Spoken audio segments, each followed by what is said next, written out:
Olá, meu nome é André e esse é o Retrociência. Nesse vídeo a gente vai iniciar a construção de um torno de madeira. Esse projeto é muito interessante para pequenas oficinas, makerspaces que não têm condições de investir numa ferramenta cara, numa máquina cara, que é um torno, mas que pode construir um a partir de itens fáceis de encontrar, como por exemplo o compensado e esse motor, que é utilizado em máquinas de lavar. O nome torno de madeira para a gente aqui tem um duplo sentido. Primeiro, que é uma máquina que é capaz de usinar madeira, ela não vai ser capaz de usinar materiais duros como aço, por exemplo. E segundo, que é uma máquina feita de madeira. Então, esse projeto vai ser todo construído com compensado, alguns pedaços de madeira maciça, alumínio, parafusos, etc. Nada muito difícil de encontrar. O projeto desse torno foi baseado em um artigo que eu encontrei numa revista chamada Shop Notes, número 73. Eu fiz várias modificações no projeto original. Todas essas modificações foram colocadas em arquivos do SketchUp, do software chamado SketchUp, que você faz modelagem em 3D. Todos os arquivos vão ficar na descrição do canal. Essa máquina ela vai ser uma máquina multiuso. Você vai conseguir utilizá-la como um torno, como uma lixadeira e também como uma máquina para fazer repuxo em metal. Essa última função vai ser muito importante para a gente aqui no canal, que a gente vai poder construir itens de alumínio, por exemplo, fazendo técnica de repuxo em metal. Tá? Bom, antes da gente começar a falar sobre o projeto em si, vamos falar um pouquinho da história do torno, para quem não conhece ter uma ideia do que é um torno. Vamos lá. O torno é provavelmente a máquina fundamental da mecânica. Ele trabalha através do movimento de rotação de uma peça que é colocada aqui na placa e de uma ferramenta que vai retirar material dessa peça enquanto ela gira. Essa máquina aqui é uma máquina muito pequena, muito simples, mas que serve para fazer pequenos trabalhos em alumínio ou até mesmo em ferro. Trabalhos de pequenas dimensões. Mas é uma máquina que você pode observar aqui, o cabeçote fixo, onde você tem a placa com as castanhas, onde você prende a peça, que vai ser trabalhada. Do outro lado você tem o cabeçote móvel, onde você pode prender uma contraponta aqui que vai para você conseguir usinar peças compridas. Aqui você tem o porta-ferramenta, onde você bota a ferramenta que vai ser responsável por retirar o material da peça que está girando, e o barramento do torno aqui embaixo, tá? Que é essa parte comprida aqui da máquina. Tem vários outros detalhes sobre o torno que a gente não vai gastar tempo comentando aqui, questão dos carros, dos avanços e tal, mas é para você ter uma ideia, que muita gente confunde, essa máquina aqui, que é um torno mecânico, com uma morsa. Isso aqui é uma morsa, serve para você prender peças. Tá? Eu não gosto de chamar isso aqui de torno. Tem muita gente, até lojista, que chama, lojas que chamam isso aqui de torno. Muitos chamam de torno de bancada. Então eu prefiro chamar isso aqui de uma morsa. Tá? Pra gente entender, são duas coisas bem diferentes. Uma morsa, que serve para você prender peças na bancada, e de fato um torno. Nesse caso aqui é uma máquina multifuncional, uma fresa também, mas a parte aqui, de baixo, na horizontal, é um torno. Então isso é um torno mecânico, isso aqui é uma morsa. O que a gente está construindo aqui, o que a gente vai construir, o nosso torno de madeira, é uma máquina desse tipo aqui. O torno é uma máquina bastante antiga. A gente pode considerar que a história dele começa com os egípcios, cerca de 3.000 anos atrás, onde eles utilizavam técnicas e mecanismos similares aos que a gente tem no torno hoje para fazer pequenas peças e utensílios.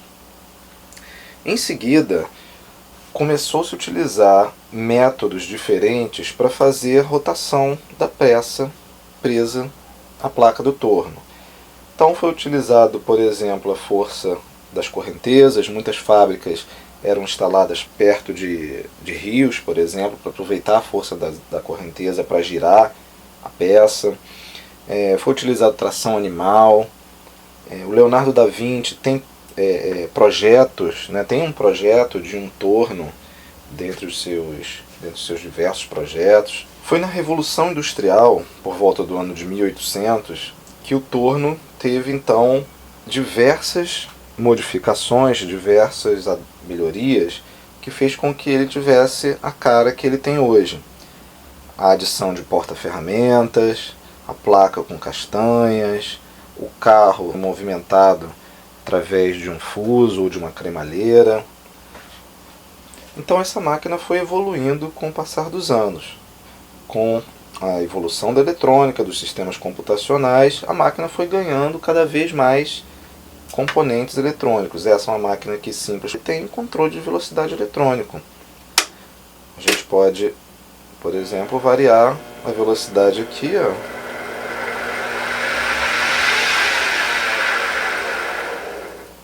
de forma precisa.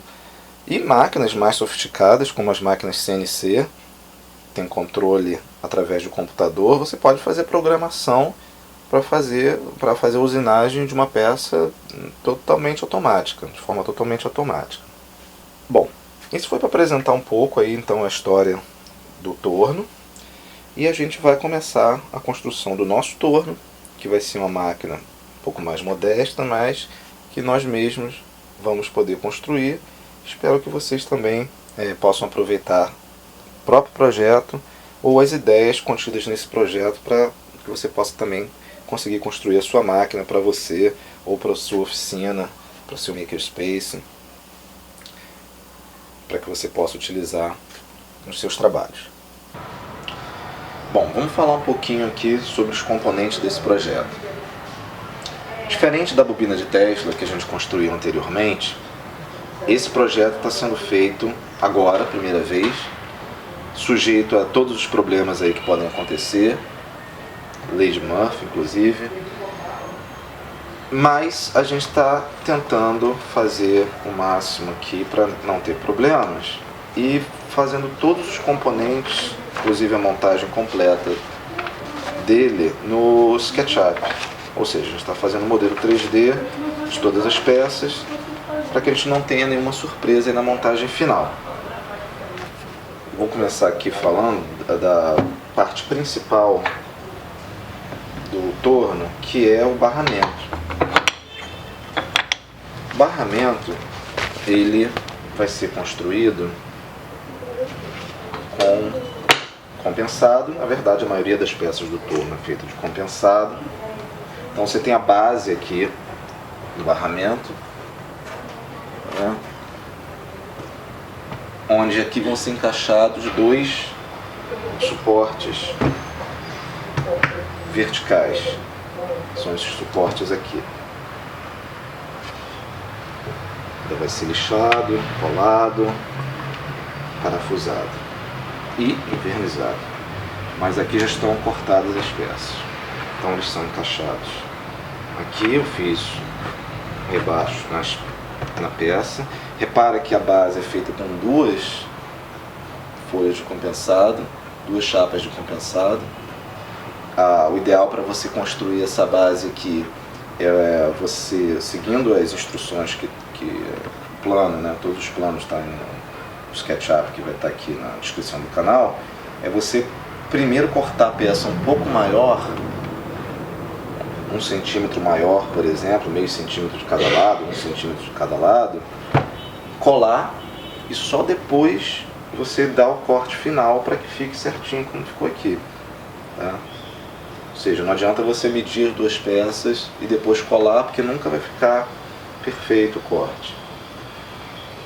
Bom, aqui em cima entra o barramento, que está aqui. Você tem que colocar a serra em ângulo de 20 graus para fazer esse tipo, né? Tem que ter esse tipo de perfil aqui. Fazer os rebaixos aqui para encaixe dos suportes, como foi feito na peça de baixo. Eu fiz isso aqui com a serra normal, andando pouco a pouco com a serra. Existem serras que você pode fazer isso aqui de uma passada só ou duas passadas. Eu fiz passando um pouquinho de cada vez até construir, né, usando a serra de bancada, até construir esses rebaixos aí. Essas chapas de alumínio vão ser parafusadas aqui, cortadas e parafusadas aqui, tudo seguindo os planos aí que vai estar na descrição. Bom, outra parte importante são os cabeçotes. O cabeçote fixo e o cabeçote móvel, que vão ficar aqui em cima do barramento, eles vão ser feitos seguindo esse molde que está aqui.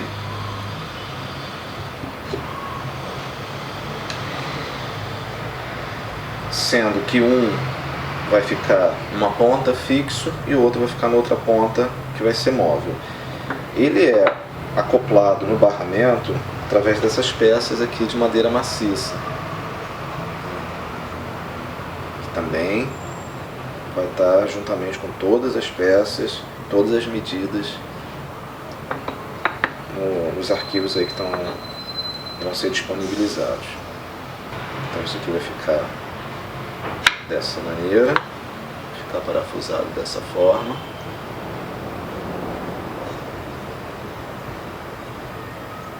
E outra.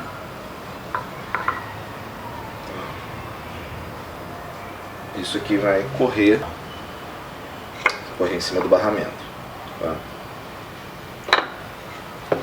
Esse tipo de base, que eu acabei de mostrar, ela é utilizada não só no cabeçote móvel, mas também no suporte do carro, onde a gente vai colocar outros suportes para ferramenta, para parte de repuxo em metal que a gente vai fazer. Ainda tem a parte aqui do motor, onde vai ficar o motor. Vamos ver se eu consigo botar aqui para mostrar. Esse motor aqui, que eu fiz um pouco diferente do projeto original. O motor ele vai ser ajustado para a direita ou para a esquerda com esse pedaço de compensado que vai correr aqui, tá? Diferente do projeto original, onde o ajuste era feito aqui em cima. Então eu não queria que o cabeçote fixo fosse móvel, que é isso que está no projeto. Quero que o cabeçote fixo seja fixo, para ter menos um ponto aí de folga. Então o cabeçote nesse projeto aqui, diferente do projeto original, ele é fixo e o motor é que se move para ajustar na polia. Principalmente se você usar polias de tamanhos diferentes. Da parte de ferragens, a gente vai precisar de dois rolamentos de 5/8, um furo de 5/8. Pode ser um pouco difícil de encontrar, que ele tem que ser compatível com a barra roscada que você vai utilizar. No caso, eu vou utilizar uma barra de 5/8, que é recomendação do projeto original, então eu consegui rolamentos com diâmetro interno de 5/8 também. Se você não encontrar, você vai ter que tentar adaptar aí para o que você tiver. Prolongadores também de 5/8, para fazer várias partes aí de encaixe de volantes, da máquina. Então uns 5 prolongadores aí vai ser preciso, e essas manoplas aqui para fazer a fixação, né? O uso do aperto dos carros, dos cabeçotes, tá? A polia do motor, eu não vou utilizar polias com tamanhos diferentes por enquanto. Vou utilizar essa polia que eu peguei da própria máquina de lavar. Até tem duas aqui de outra máquina. Eu tive que abrir com bastante cuidado o furo. O furo é esse aqui. Eu abri para que a barra roscada passe aqui dentro do furo, e ela vai ser apertada com porcas dos dois lados. Talvez eu coloque também um pino para que ela não gire. Isso aqui é o capacitor de partida do motor, dobradiças e correias. Eu comprei mais uma correia aqui que eu acho que ela vai ser muito grande. Acho que nenhuma dessas correias no final das contas vai dar, mas eu já tenho algumas correias aqui para testar. Um botão de emergência aqui, comprado via internet, porcas, arruelas, e é isso. O que a gente vai ter de diferencial nesse projeto? Então, seguindo a proposta aí do canal, que é construir, né, fazer os nossos projetos terem sempre um diferencial em relação ao projeto clássico, né, que é o projeto desse torno. É um projeto de um torno de madeira bastante comum, né, ele não tem nada demais, mas inclusive é um projeto que segue uma construção bastante antiga, né? Segue um projeto bem antigo. O que a gente vai ter de moderno, de diferencial aí? Bom, eu não pretendo colocar, a princípio, nenhum controle CNC na máquina, mas eu quero fazer um controle de velocidade para esse tipo de motor, esse motor de indução. Então esse motor aqui, ele não é um motor que é fácil de você controlar, ele precisa de um inversor de frequência. Então eu estou pesquisando o assunto e já descobri que eu vou precisar bolar um projeto de um inversor de frequência para controlar a velocidade desse motor, que é um motor de indução monofásico. Esse motor aqui é de 1/3. Ele tem um capacitor de partida, então isso é outra coisa que eu tenho que levar em consideração no projeto aí. Talvez inicialmente colocar ali para girar na velocidade nominal, considerando os 60 Hz aí da rede elétrica, e depois que ele estiver girando fazer a alteração da frequência, para fazer com que o motor gire na velocidade que eu quiser. Então essa máquina, ela pretende ter um controle de velocidade eletrônico. Então a gente vai montar a máquina, somente segundo o projeto, os planos que estão aqui. Depois que ela estiver funcionando, a gente vai colocar a parte eletrônica, que vai ser o controle de velocidade. Inclusive posso colocar também um controle eletrônico de sentido de rotação, tá? Então ela vai ter um painelzinho depois que vai ter um controle eletrônico de velocidade, um inversor de frequência, sentido de rotação, botão de emergência. Então pretende ser um projeto clássico, mas modernizado com esses itens aí que eu acabei de falar. Futuramente pode ser, né, talvez seja possível adicionar algum controle automático aí no carro, transformando essa máquina numa CNC, mas por agora a gente vai ter esse tipo de controle de velocidade do motor. Essa é a proposta. Se você quiser, você pode construir a máquina sem isso, sem problema algum, simplesmente fazendo a troca de velocidade pela polia, ou deixando uma velocidade fixa, sem problemas. Beleza? Então, no próximo vídeo, nós começaremos efetivamente a montagem. Na próxima semana a gente vai começar a montagem do torno. Algumas peças já estão cortadas, a gente ainda vai lixar, envernizar, começando a montagem a partir da base. Então até a próxima!